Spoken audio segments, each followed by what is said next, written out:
Sahabat wanita yang satu ini memiliki nyali yang luar biasa di medan perang. Kepahlawanannya ditunjukkan di berbagai medan perang, membela Rasulullah Shallallahu Alaihi Wasallam.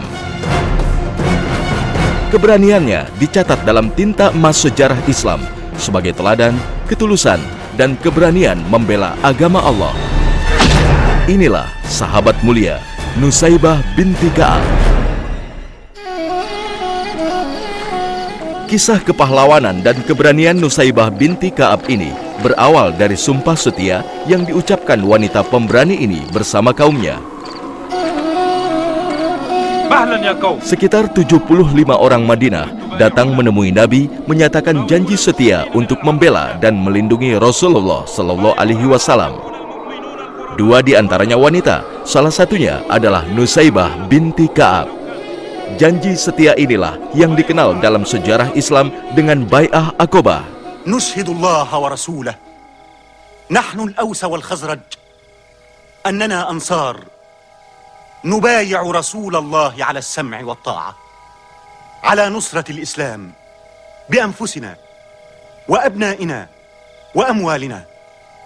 Ala an naftaha qulubana wa buyutana. Lil-muhajirina ilayna. Min ikhwatil Islam.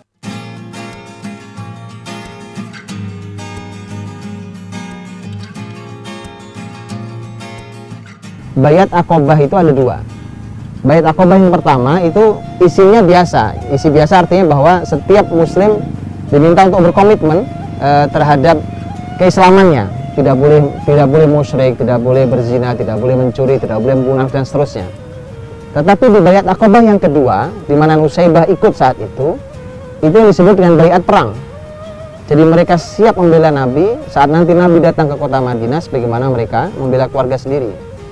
Jadi Nusaybah itu mengambil sumpah setianya dengan Nabi SAW itu untuk membela Nabi, bahkan artinya disebut sebagai dia siap untuk berperang. Nusaybah atau Ummu Imarah ini bahkan saat dia berbaiat waktu itu Nabi sudah menyalami satu persatu, sudah bersalaman dengan orang 73 laki-laki, kemudian tersisa 2 wanita. Kemudian ada yang mengatakan, ya Rasulullah, ini ada 2 wanita yang juga ingin berbaiat kepadamu, bersumpah setia kepadamu. Nabi SAW mengatakan, aku sudah baiat keduanya, aku tidak bersalaman dengan wanita. Jadi Rasulullah SAW menyampaikan bahwa beliau sudah membaiat Ummu Imarah radhiyallahu anha. Janji setia inilah yang menandai bergabungnya Nusaybah binti Ka'ab dalam pelukan Islam. Sekaligus yang mengawali peristiwa besar dalam sejarah Islam, yaitu hijrah Rasulullah dari Mekah ke Madinah.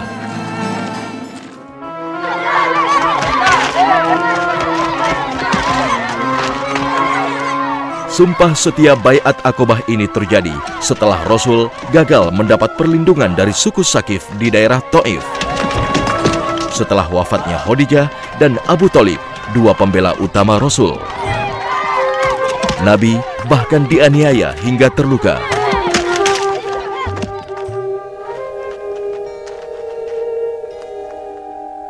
Ad-dima'u tasiru min qadamayhi.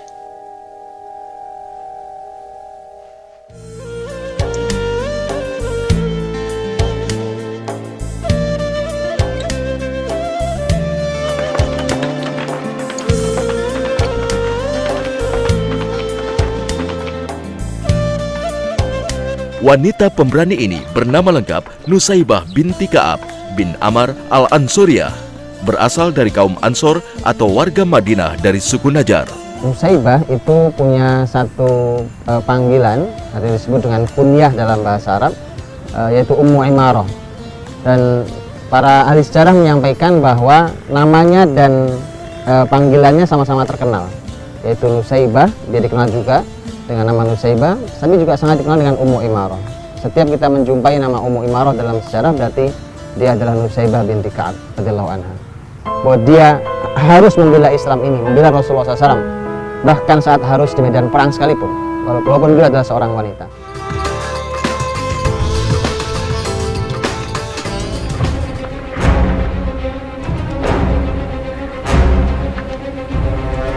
Kisah kepahlawanan Nusaybah binti Ka'ab dikenang dalam sejarah pada peristiwa Perang Uhud.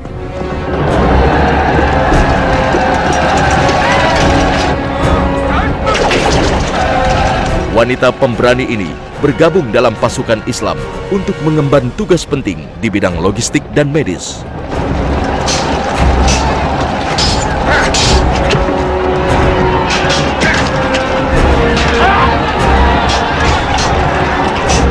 Ketika kaum muslimin dilanda kekacauan karena pemanah di atas bukit melanggar perintah Nabi dengan meninggalkan bukit, Nabi dan kaum muslimin dalam bahaya hingga terdesak.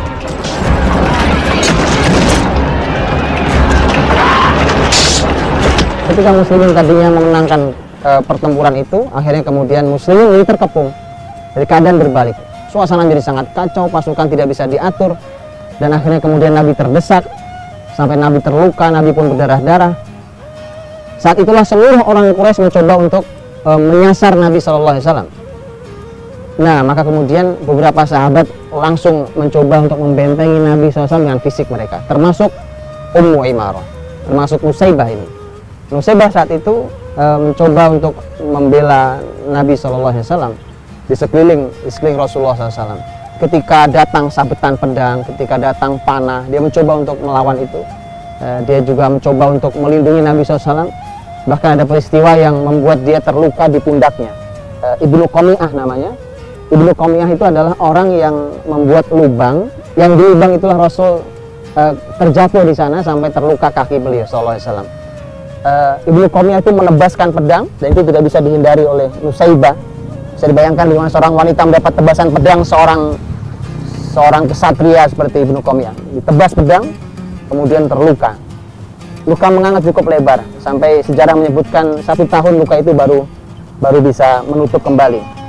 Sejarah menyebutkan bahwa dia mendapatkan luka, setidaknya ada sekitar 10 lebih luka, baik tusukan atau kemudian sabetan pedang.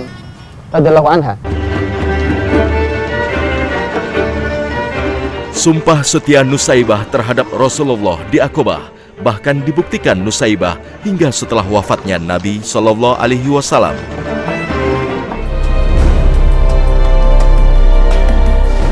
Ancaman gerakan murtad yang melanda Jazirah Arab sepeninggalan Nabi membuat diri Nusaybah dan keluarganya terpanggil untuk mengangkat senjata, terjun di medan perang.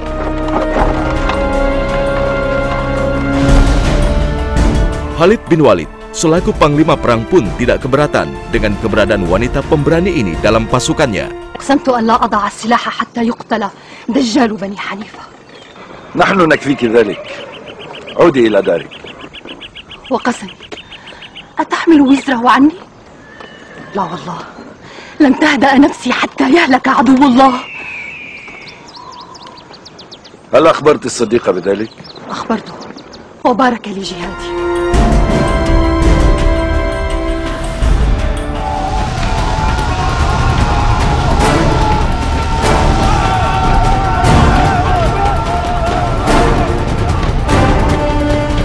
Bersama putranya, Nusaybah dengan gagah berani bertempur melawan kaum murtad pimpinan Musailimah Al-Kadzab di Yamamah, tokoh suku Bani Hanifah yang mengaku dirinya sebagai nabi.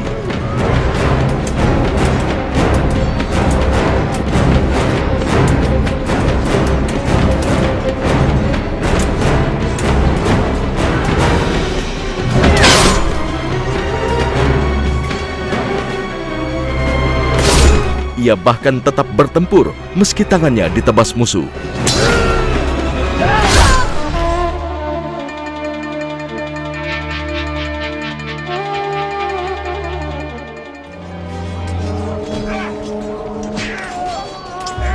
Nyawa Musailimah Al-Kadzab bahkan berakhir di ujung pedang putranya setelah tombak Wahsy melesat mengenai tubuh nabi palsu ini.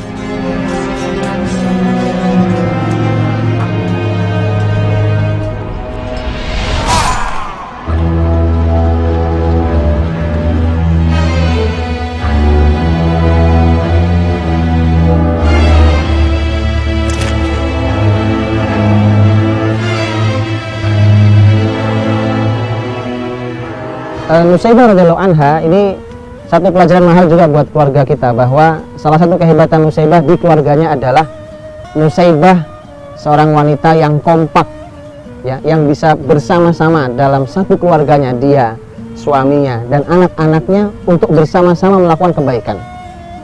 Ini jadi pelajaran. Subhanallah, bahwa inilah keluarga yang bisa kompak bersama untuk taat pada Allah Subhanahu wa Ta'ala. Di dalam banyak peristiwanya, waktu dia masuk Islam pertama kali di Sumpah Setia Aqobah 2 itu, dia di sana bersama suaminya, juga bersama anaknya. Waktu di Uhud, dia juga bersama suaminya, juga bersama anaknya. Begitulah di medan-medan pertempuran. Bahkan di saat muslimin, wilayah kekuasaan Islam saat itu mendapatkan cobaan, di mana banyak sekali wilayah-wilayah Islam yang murtad. Zaman kekhilafan Abu Bakar As-Siddiq radhiyallahu anhu. Kemudian Abu Bakar dengan mengirimkan pasukan ke arah berbagai tempat yang murtad itu. Di antara yang dikirim adalah ke arah Yamamah, yaitu ke arah Musailamah Al-Kadzab, yang mengaku nabi, dipimpin oleh Khalid ibn Walid radhiyallahu anhu. Di antara pasukan itu ada Nusaybah, ada atau Ummu Imarah, dan dia sempat izin ke Abu Bakar. Dia berkata kepada Abu Bakar, "Wahai Abu Bakar, izinkan saya untuk ikut berangkat." Jawaban Abu Bakar sangat menarik. Dia mengatakan bahwa kami semua mengenalmu begitu luar biasa, ujian dan cobaanmu di medan pertempuran sejak bersama Nabi Shallallahu Alaihi Wasallam, sehingga kami mengizinkannya. Jadi sekelas Abu Bakar mempersaksikan bahwa Ummu Imarah adalah seorang wanita yang sangat dahsyat di medan pertempuran. Maka kemudian berangkatlah dia dengan lagi-lagi dengan putranya, bahkan dengan kedua putranya. Ada Habib namanya, ada Abdullah. Dua-duanya adalah putra Ummu Imarah. Dia berangkat ke arah Yamamah. Kalau hari ini berangkat, kita bisa bayangkan dari kota Madinah, kemudian berangkat ke arah Yamamah, kurang lebih Saudi Timur, sekitar wilayah Riyadh itu namanya wilayah Yamamah. Di sanalah kemudian terjadi pertempuran yang sangat sengit. Dari keseluruhan orang-orang yang murtad, peperangan Yamamah adalah peperangan yang paling sengit. Ibunya saat itu sudah terluka, sejarah ada yang menyebutkan sekitar 13 luka. Baik ada yang tebasan pedang, ada yang lemparan panah dan segala macam di tubuh Nusaybah. Nusaybah saat lelah dengan seperti itu, maka kemudian dia mendengarkan juga bahwa Habib putranya juga meninggal. Sedihnya luar biasa, gitu ya. Tetapi dia bangga bahwa ini adalah putranya yang syahid di dalam pertempuran. Saat itu dia melihat putranya yang satu lagi, yaitu Abdullah, sedang membersihkan pedang dari darah itu. Kemudian Nusaybah bertanya, "Apakah kamu telah membunuh Musailamah?" Dia mengatakan iya. Maka sejarah menyebutkan bahwa yang membunuh Musailamah itu diantaranya adalah Abdullah, putranya Nusaybah radhiyallahu anhu ajma'in. Jadi ini adalah sebuah pertempuran yang sangat besar yang melibatkan juga kepahlawanan seorang Nusaybah binti Ka'ab radhiyallahu anha. Kemudian Nabi mendengarkan permintaan Nusaybah. Nusaybah mengatakan, "Ya Rasulullah, doakan kami bisa menemanimu di surga."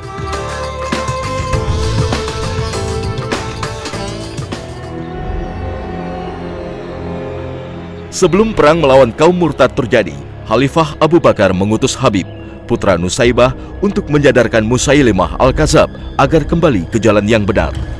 Namun sang nabi palsu justru memutilasi putra Nusaybah ini hingga wafat.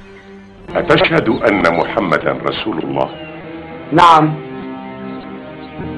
Atashhadu anni Rasulullah?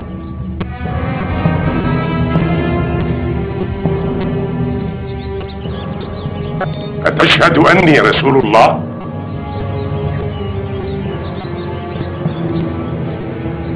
أتشهد أني رسول الله؟ أنا أصم لا أسمع.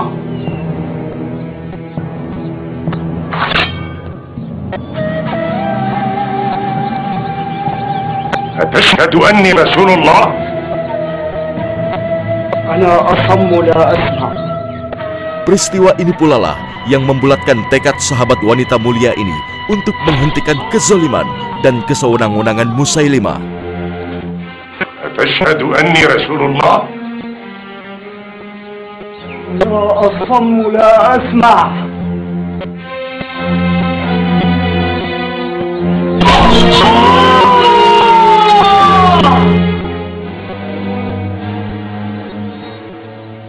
الآن صدق، إنه أصم لا يسمع. وعلى الرسول أن يكون صادقا لا يكذب.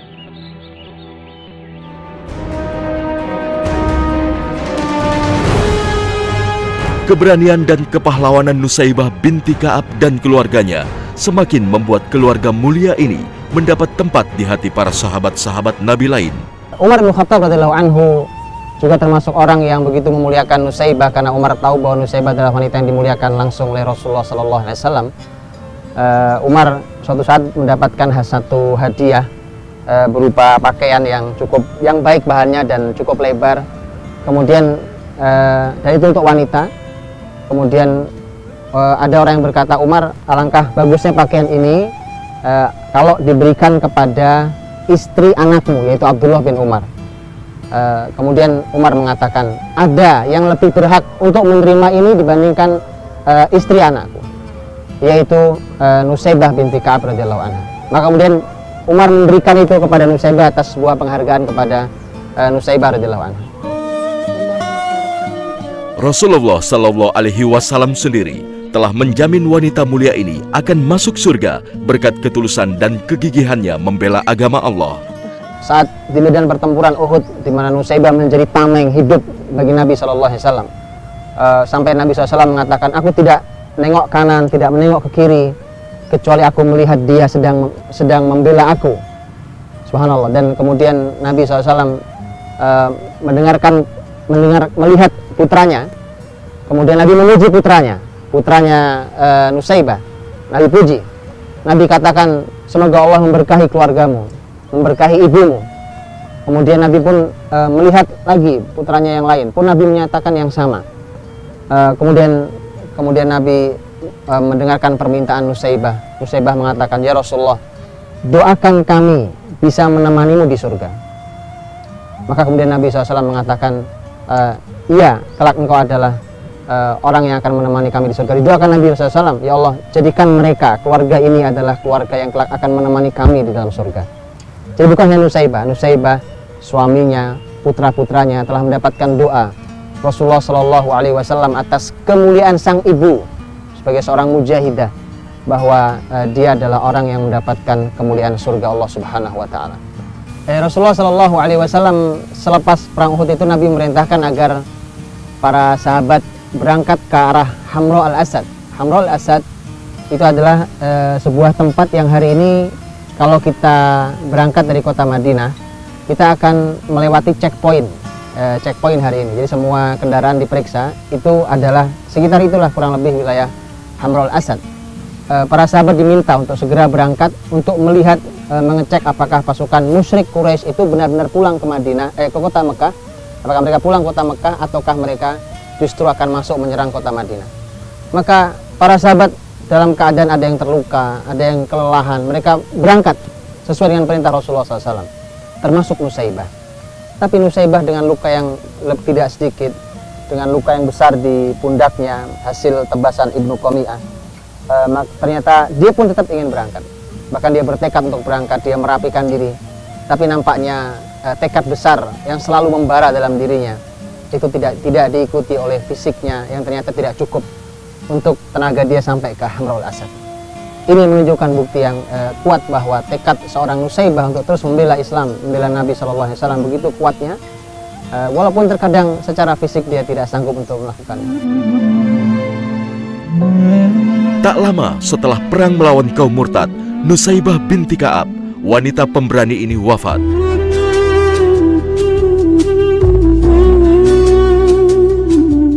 Sejarah tidak mencatat bagaimana pahlawan wanita ini meninggal. Namun kisah-kisah kepahlawanannya menjadi teladan dan inspirasi bagi kaum muslimin setelahnya.